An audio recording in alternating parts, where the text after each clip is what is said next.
It was a lot of work, lots of money that was spent into it. It was a bit of a loss. And this is where Jacob Spearchief's tiny home once stood. He spent over 2 years renovating it and was supposed to move into it this month. Still kind of hard to kind of realize that I did have my own house here, and now there's nothing left of it, pretty much. Right next to it was a church.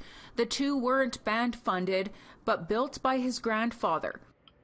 In March, this secluded area on the Blood Reserve in southern Alberta was in flames.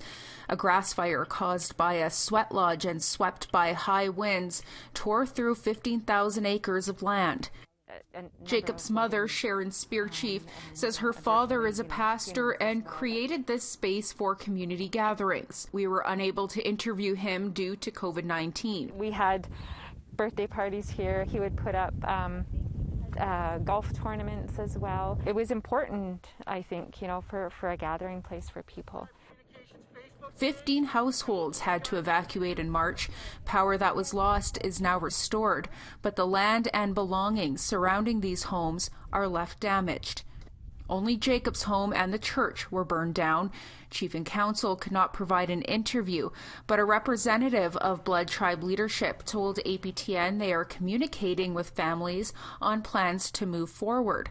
Teddy Crosschild, who also grew up in this area, says the community here is still dealing with disposing of burnt rubble. There's all these other issues they have to deal with. It's not just the fire, they're back home. There's still, the other stuff. And then this soot that's, when it's windy, it's going to still keep blowing into their homes. Jacob says he'll begin planning to rebuild his tiny home, but says nothing can replace the structures that held so many memories with his grandfather. See, this was not just the church, but a community center for everyone to gather. My home next door, and not only just the loss of those buildings, but his shop as well.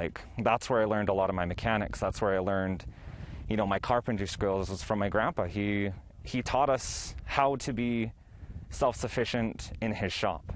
And losing it is losing a lot of memories, so. Tamara Pimentel, APTN National News on the Blood Reserve.